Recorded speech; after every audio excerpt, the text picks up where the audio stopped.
नियातपुर का एक छोटा सा गांव है। अच्छे बुरे मिलाकर गांव में कुछ सैकड़ों लोगों का रहन सहन है। इस गांव के बीच से बहती है इच्छामती नदी। लेकिन गांव की सबसे बड़ी कमी ये है कि यहाँ के लोगों तक बाहरी दुनिया की कोई खबर नहीं पहुँचती। केवल विशाल नाम के एक आदमी के घर में रेडियो है और उसी रेडियो से सभी लोग तरह तरह की खबरें पाते हैं। क्या रे, इतने ध्यान से क्या सुन रहे हो? एक पान लोगे क्या? अरे सामने से बहुत बड़ा संकट आने वाला है और तुम हो कि पान खाने की बात कर रही हो। अरे भाई, पान मेरे मुंह के नीचे जाएगा ही नहीं, समझी? कौन सा संकट आने वाला है? अरे ज्यादा बरसात के कारण इस बार बाढ़ आएगी। बाढ़ में घर दुआर सब डूब जाएगा। बाढ़ कब से शुरू होगी? बगल में बैठी हो फिर भी खबर नहीं सुन रही हो। थोड़ा ध्यान से सुन लोगी तो सब जान जाओगी। पता नहीं कहाँ ध्यान है। क्या बोलते हैं? मैं कुछ समझ नहीं पाई। हाँ, तुम समझोगी भी क्यों?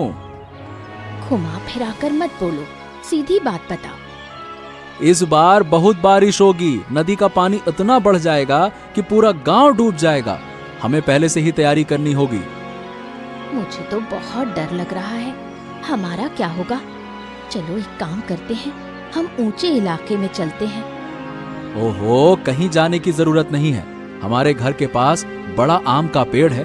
उसी पर बांस से 2 मंजिला घर बनाएंगे। बरसात आने तक हमारा घर तैयार हो जाना चाहिए। बहुत अच्छा होगा।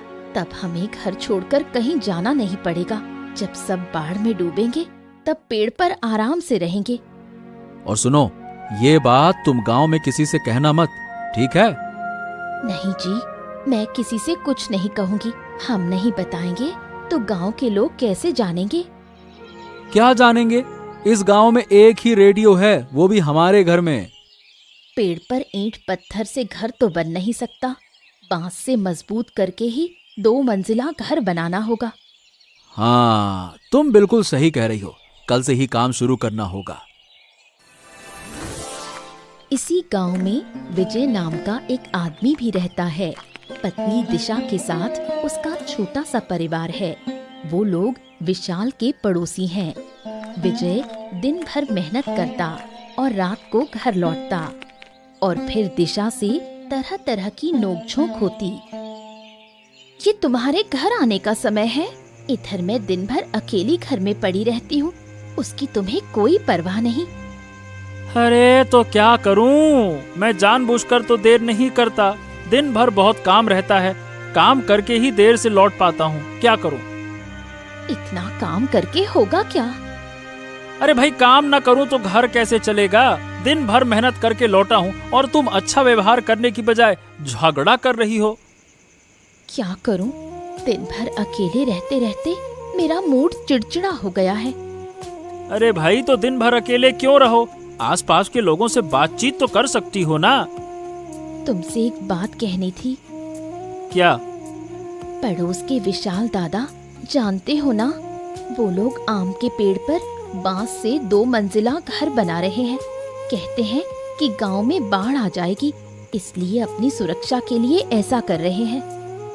अरे उनकी तो किसी बात पर मुझे विश्वास ही नहीं है। तुम बिल्कुल भी विशाल दादा और ललित दीदी की बातों पर भरोसा मत करना। कोई बेवजह पेड़ पर घर बनाता है क्या? जरूर बाढ़ का खतरा होगा। तुम तो उनकी बातों पर ध्यान ही नहीं दे रहे। हाँ, देखो ऐसा है, मैं उन्हें बहुत अच्छे से जानता हूँ। झूठ बोलना और चालाकी करना ही उनका काम है। पेड़ पर घर बनाकर सबको दिखाना चाहते हैं कि देखो हम पेड़ पे रहते हैं, पेड़ पे रहते हैं। अगर सच में बाढ़ आ गई तो हमें ही मुसीबत होगी। अरे मुझे तो उनकी कोई बात सुननी ही नहीं है। एक नंबर के झूठे हैं वो। ठीक है, उनकी बात अब मैं नहीं कहूँगी। तुम हाथ मुंह धो लो, मैं खाना परोसती हूँ। कई दिन बीत गए। बरसात भी शुरू हो चुकी है। उधर शहर में अचानक चोरी की घटनाएं बढ़ने लगी हैं। एक दिन कुछ पुलिस वाले निताईपुर गांव में एक चोर की तलाश करने पहुंचे। क्या घर में कोई है क्या? जरा बाहर आइए। हैं? पुलिस मेरे घर पे आई है? आप लोग क्यों आए हैं? बताइए क्या क्या चाहिए? बात यह है कि हम एक चोर की तलाश में आए हैं। शहर के राइस मिल से बहुत सारा पैसा चोरी करके भाग गया है वो। अच्छा, अरे भाई तो चोर की तलाश में मेरे घर क्यों आए हैं? यहाँ कोई चोर नहीं है, कहीं और खोजिए, वहां मिलेगा, यहाँ नहीं है। ये चोर इसी गांव में है। पूरे गांव में तलाश कर लिया, कहीं नहीं मिला। बस आपके घर की तलाशी बाकी थी। अरे भाई मैं कह रहा हूं ना, मेरे घर में कोई चोर वोर नहीं है। गजब बात करते हैं आप भी। अगर मेरी बात पर भरोसा नहीं है, ठीक है तो ले लीजिए तलाशी, ले लीजिए तलाशी। अरे अरे अरे, आप इतना गुस्सा क्यों हो रहे हैं? सिर्फ आपके घर की नहीं, पूरे गांव को छान मारा है। चोरों का आतंक बहुत बढ़ गया है। अगर चोर पकड़ में नहीं आया तो देखना, एक दिन आपके घर में भी चोरी हो जाएगी। समझ रहे हैं ना? अरे जब चारों तरफ इतने चोर हैं तो आप लोग क्यों हैं? आपका काम है ही क्या? एक छोटे से चोर को तो पकड़ नहीं पा रहे हैं, बड़े बड़े अपराधियों को कैसे पकड़ेंगे? अपने आप को बहुत ज्यादा समझदार समझते हो। ज्यादा समझदार बनना भी अच्छा नहीं होता है। वाह वाह वाह वाह वाह, सच्ची बात बोलते ही लोगों को ज्यादा समझदार कहा जाता है। आप लोग तो सरकारी नौकरी करते हैं, आराम से बैठे रहते हैं, बड़े बड़े अपराधियों से पैसे खाकर अमीर बन जाते हैं, और छोटे से चोर को पकड़ नहीं पा रहे। मुझे तो सोचकर ही हंसी आ रही है। अरे चलो यहाँ से, इस आदमी की फालतू बातें सुनने का समय नहीं है। चलो। हाँ हाँ, क्या हो गया? घर की तलाशी लिए बिना ही जा रहे हैं, क्या हो गया है? हाँ हाँ ठीक है, हमें समझ में आ गया कि आपके घर में कोई चोर नहीं है। बच गए। बरसात का कहर और बढ़ता जा रहा है। इच्छामती नदी का पानी गांव में घुसने लगा है। अब जाकर गांव वालों को समझ आया कि इस बार का पानी पूरा गांव डुबो देगा। उधर राइस मिल से पैसे चुराने वाला चोर विशाल के घर में छिपा बैठा है। अरे भाई, पुलिस आई थी, चालाकी से भगा दिया। लेकिन ये बताओ कि तुम्हें आसरा देने से हमें क्या फायदा? एक बार बचा लिया तो बार बार बचाऊंगा, ये मत सोचना। अरे अगर मुझे पुलिस के हवाले नहीं करोगे ना तो तुम्हें बहुत फायदा होगा। वाह वाह वाह वाह वाह, सुनो तो सही, बताओ बताओ बताओ, क्या फायदा होगा? कहीं हमें बेवकूफ तो नहीं बना रहे हो? अरे कैसी बातें करते हो, मैं तुम्हें बहुत कुछ दूंगा। ये लो, ये रहे 5,000 रुपए, अब से ये तुम्हारे। हाँ, 5,000 रुपए लाओ, दो। हाँ, और भी बहुत कुछ दूंगा, लेकिन एक शर्त है, मेरी बात पुलिस को जरा भी पता नहीं चलनी चाहिए। हाँ हाँ हाँ हाँ, मैं वादा करता हूँ तुम्हारी बात कोई नहीं जान पाएगा। तुम यहाँ निश्चिंत होकर रह सकते हो। ये तो सही है। तेज बारिश में विजय शहर से काम करके लौट रहा था। तभी उसने विशाल के घर में हो रही सारी बात सुन ली।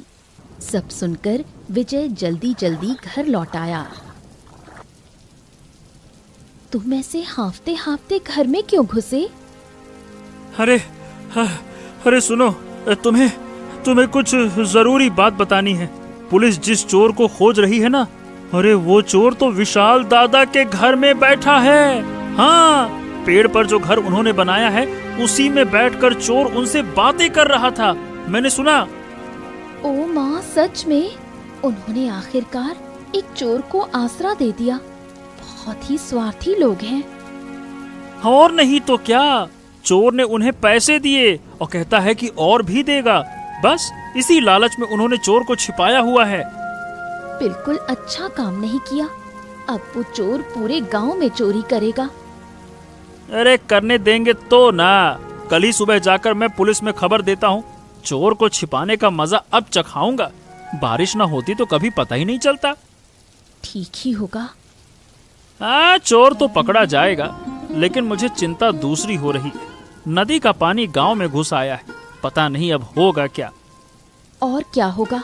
मैंने तुम्हें पहले ही कहा था, तुमने विश्वास नहीं किया।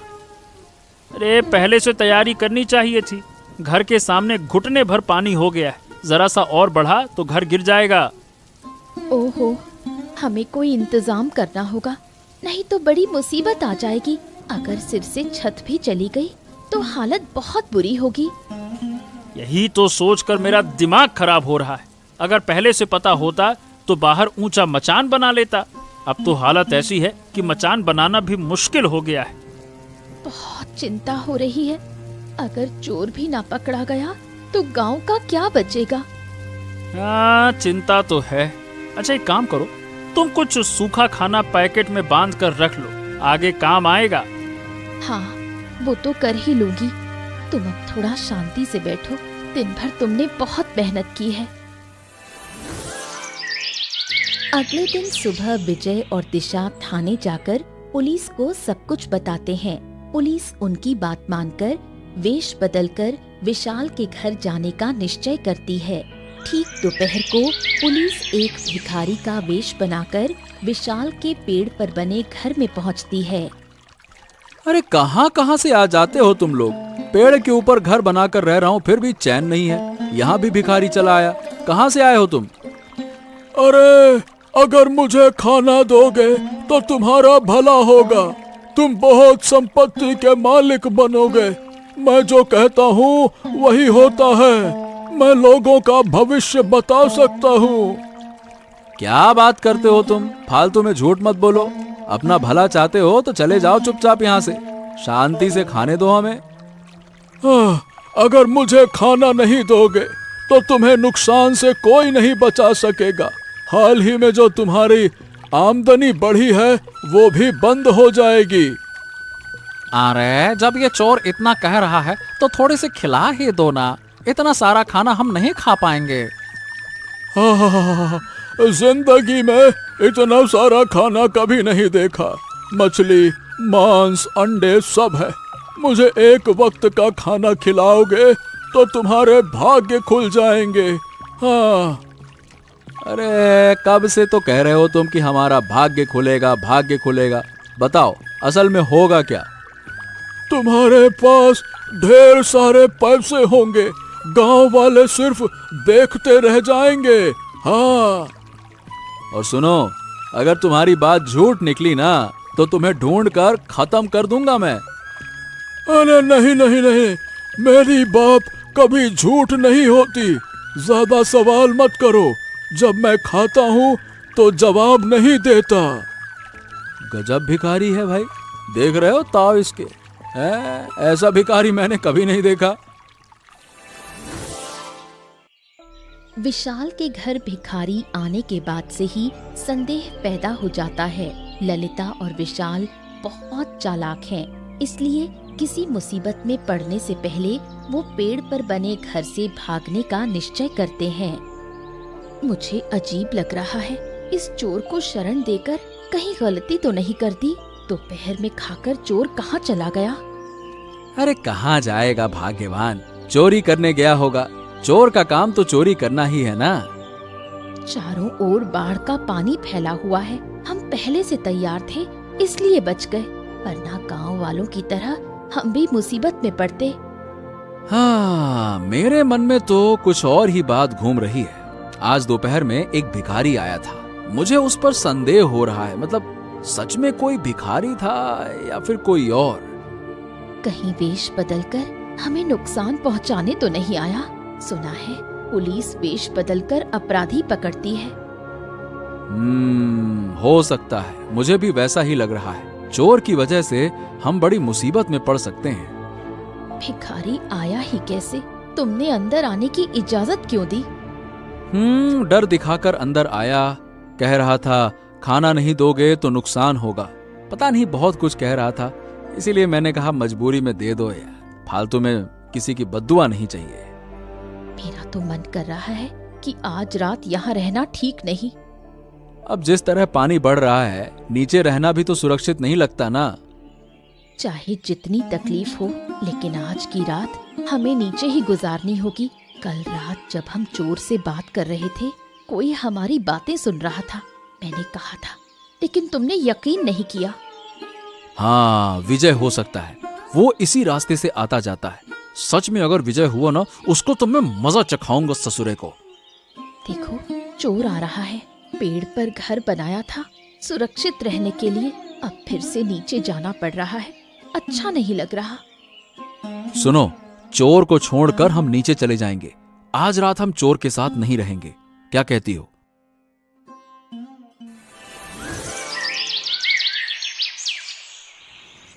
विशाल और ललिता मुसीबत से पहले ही पेड़ पर बने घर से निकलकर सुरक्षित जगह चले जाते हैं। उधर पुलिस ने निश्चय किया कि रात में ही चोर समेत सबको पकड़कर थाने ले जाएंगे। अरे ये तो खर्राटे मारकर सो रहा है। अबे उठ उठ। कौन है? थोड़ी देर आराम से सोने भी नहीं देते। अबे उठता है कि नहीं? लाठी का स्वाद चखाऊं? उठ। ओहो, यहाँ से जाओ ना, परेशान मत। अबे आंखें खोल। अभी नहीं खोली तो लाठी से आंख फोड़ दूंगा। खोल साले, खोल। हाँ, अरे पुलिस इतनी रात को? और नहीं तो क्या, बहुत ढूंढा, आखिरकार तू हाथ लगी गया ना। लेकिन मुझे क्यों पकड़ रहे हो? मैं तो इस घर का रिश्तेदार हूँ। बाढ़ में मेरा घर डूब गया, इसीलिए यहाँ शरण ली है। अरे चल थाने, कैसे सच उगलवाना है हमें सब पता है। इस घर के बाकी लोग कहाँ हैं? मैं कैसे बताऊं? मैं यहाँ रहता हूँ लेकिन घर वालों की खबर नहीं रखता। अबे साले, राइस मिल से पैसा चुराया था, वो निकाल चुपचाप। मैंने कोई चोरी नहीं की है। सच बोल, नहीं तो आंखें फोड़ दूंगा तेरी मैं। मेरे पास पैसे नहीं है तो मैं पैसे निकालूं कैसे? झूठ बोल रहा है ना? अब की बार सच उगलवा दूंगा। बोल साले, बोल। बोल रहा हूँ। इस बैग में है, सारा पैसा नहीं है, कुछ खर्च कर चुका हूँ। लाठी के बिना कोई सच नहीं बोलता। अब चल हमारे साथ थाने, तुझे दामाद जैसा सत्कार देंगे। चल ससुराल, चल बे। मैं नहीं जाऊंगा, मैं नहीं जाऊंगा। अबे जाएगा कैसे नहीं? और लाठी खाना चाहता है क्या? अरे अब देखिए, चोरी की वारदातें दिन ब दिन बढ़ती जा रही हैं। सारे चोर पकड़े जाएंगे तो चोरी कौन करेगा? अबे चलता है कि नौटंकी में? चल।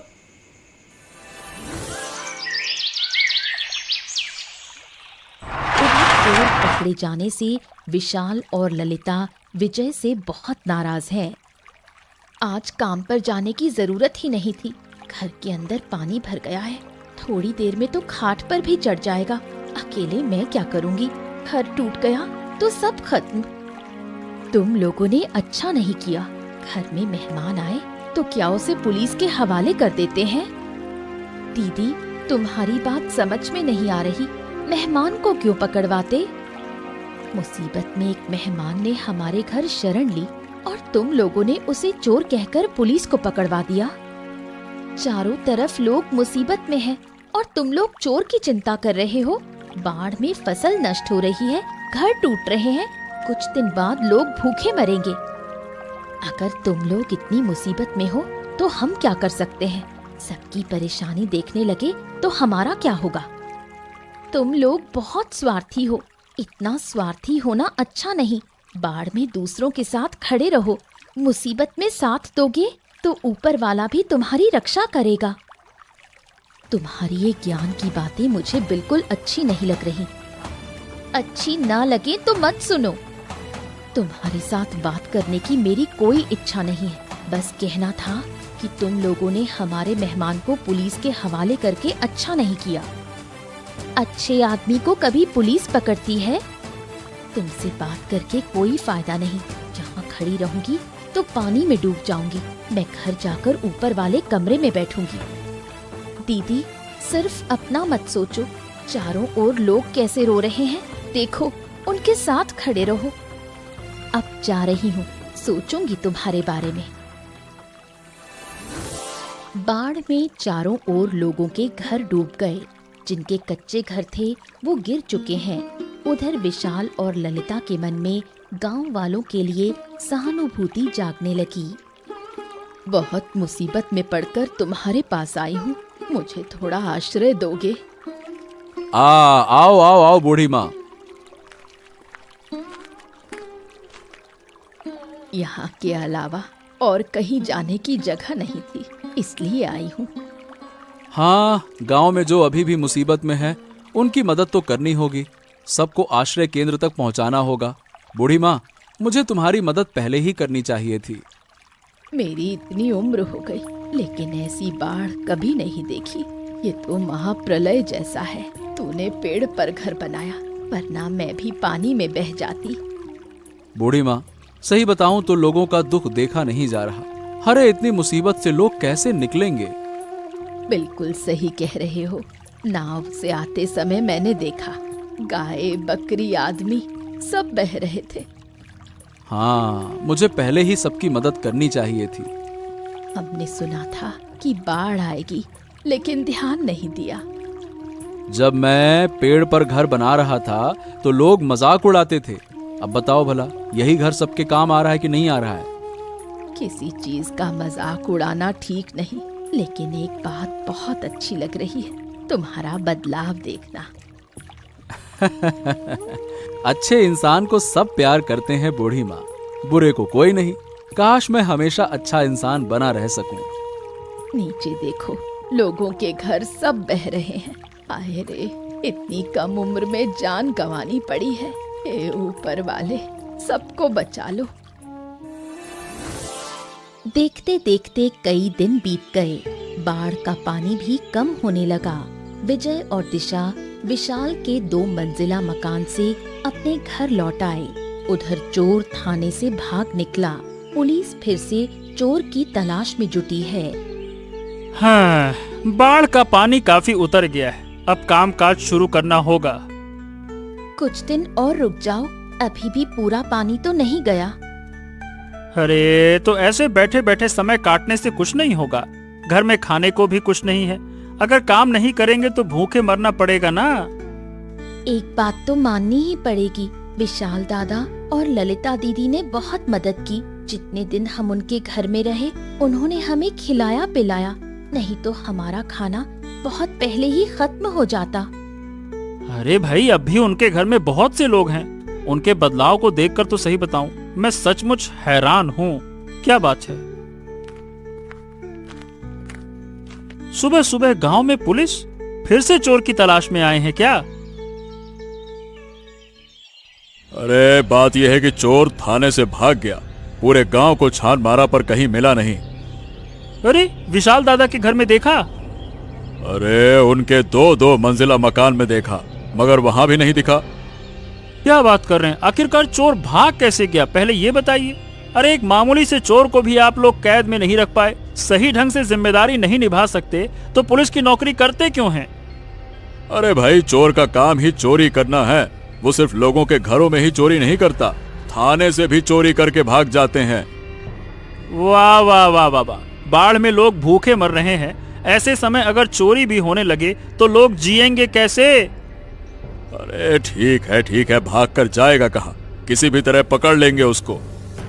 वाह, पिछली बार कितनी चालाकी से चोर पकड़ा गया था। अगर आप लोग ठीक से जिम्मेदारी निभाते तो वो कभी भाग ही नहीं पाता। कोई बात नहीं, इस बार पकड़ा जाएगा। फिर देखो हम उसका क्या हाल करेंगे। अब दोबारा भागने की हिम्मत भी नहीं करेगा। भागने की हिम्मत नहीं करेगा? पहले पकड़ के तो दिखाइए। हाँ, ठीक है, पकड़ लेंगे। चोर बाहर निकलकर ये तय करता है कि वो विशाल के घर जाकर खाने में जहर मिलाकर सबको मार डालेगा और उनका सब कुछ लूट ले जाएगा। पानी तो पूरा उतर गया है, अब मुझे अपने घर लौट